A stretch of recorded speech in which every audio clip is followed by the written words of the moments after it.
Don't just say that you have read books. Show that through them you have learned to think better. I don't want to brag for two reasons. First, I was culturally conditioned to run away from the things about me that I actually appreciated.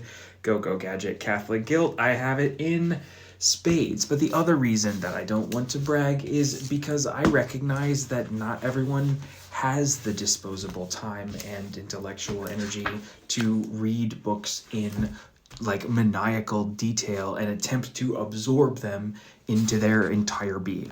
Education is supposed to be a right, but in the practical reality of the world that we live in, it is often a privilege.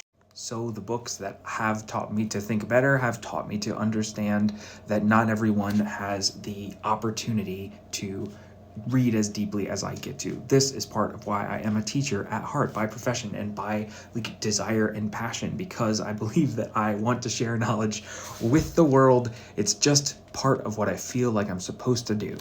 The philosopher Soren Kierkegaard, that Chidi rapped about in The Good Place, says at one point that life is not an approximation process, but an appropriation process. And not appropriation in a negative cultural appropriation sense where you commodify someone else's culture for your personal gain without acknowledging its history, but appropriation in a good sense of taking something that is external to you and making it part of who you are. This is what reading is for. When Bryan Stevenson explains the case of Jimmy Dill, who is a man scheduled to be executed despite the fact that he should have been offered a plea deal, legally deserved a plea deal, but no one in the entire justice system took the time to explain it to him. Bryan Stevenson opens up about the emotional impact that it had on him. Page 288 changed my perspective forever. We liberals are quick to criticize the dogmatisms of the past, so quick that we often miss our own dogmatisms. One element of the one holy Catholic and apostolic liberal creed that we have created is that you can never understand what it is like to be in someone else's lived experience. That is, I think, true. It does belong in the list of dogmas. It is something that we cannot do. I can read about Kimberly Jones' experience. I will never really understand that experience. But those facts can become a dangerous form of dogma when we use that as an excuse to not sharpen our empathy. Howard Venable is a black doctor that had his property stolen by racist white people. Malcolm X, you already know who he is. His father was murdered.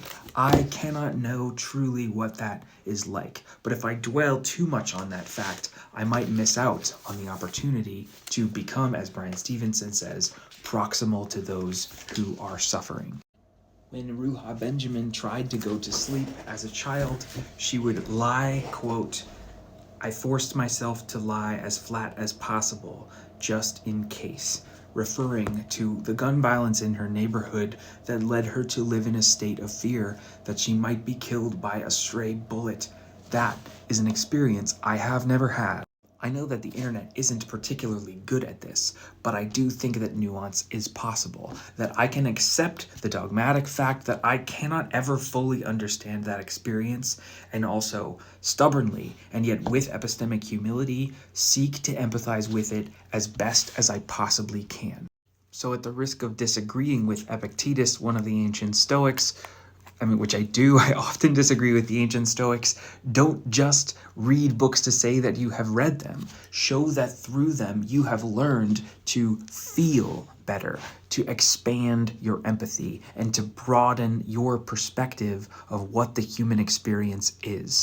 When Robin Wall Kimmerer explains the horrors of the schooling systems that broke apart Native American children from their families in order to continue the genocide that had happened in the form of a cultural genocide, I cannot understand what that was like.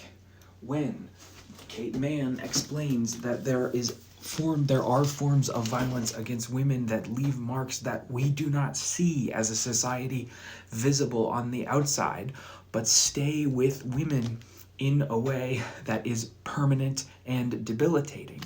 I cannot know what that's like, but I can still try to understand better. Years ago, I saw a performer named J. Harrison Ghee in the musical of all things Kinky Boots.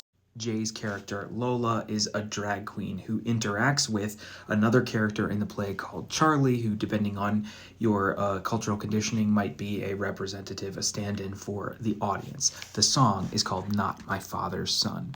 At first glance, a son of the factory owner who has never seen hardship and a drag queen who is repeatedly mocked and pushed to the edges of society have nothing in common.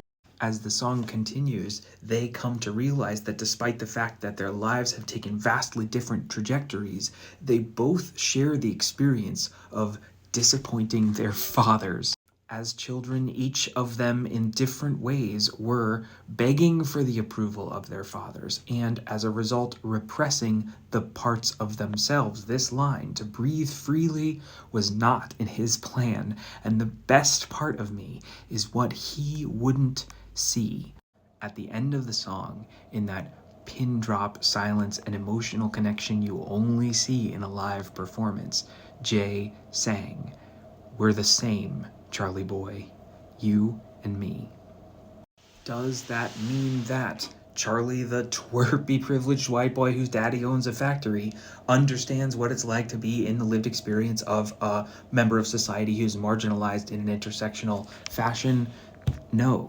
But that truth exists in a context that our moral perfectionist creeds often fail to see.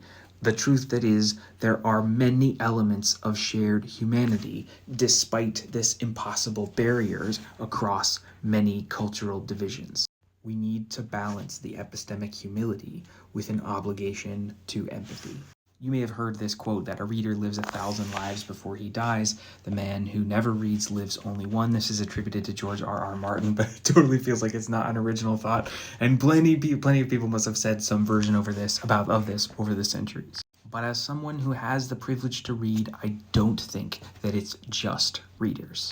You really only just have to listen. Elie Wiesel said this when he said, "Whoever listens to a witness becomes a witness."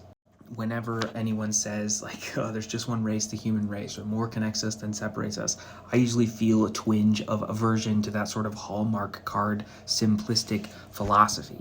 Though, to be clear, a lot of times I feel that twinge because people employ that type of reasoning as a way to suppress protest, suppress the expression of real needs. Like, whoa, we're all on the same side. You don't need to bring up your concerns in this about the hiring practices of this company. Like, everybody's on the same team here. Any dogma can be misused, and this one is. All this is to say, is it true that there are elements of other people's lived experience that we will never comprehend? Yes. And are there also elements of other people's lived experience that we can relate to because we have a shared human condition? Also, yes. I don't remember who said it, and I'm sick of Googling things, but someone said at some point that the mark of intelligence is to be able to hold two contradictory ideas in your mind and still function. I don't just think that that's the mark of intelligence. It's one of the definitions of nuance. Our burgeoning political consciousness needs this nuance. It is, in my view, the only way to approach the problems of the world with the right blend of empathy and humility. I'm Charlie. That makes sense to me. I've been talking for too long. I'm experimenting with long-form content. If you're still here, consider joining on Patreon. Obligatory influencer things. Links in the bio. Happy reading.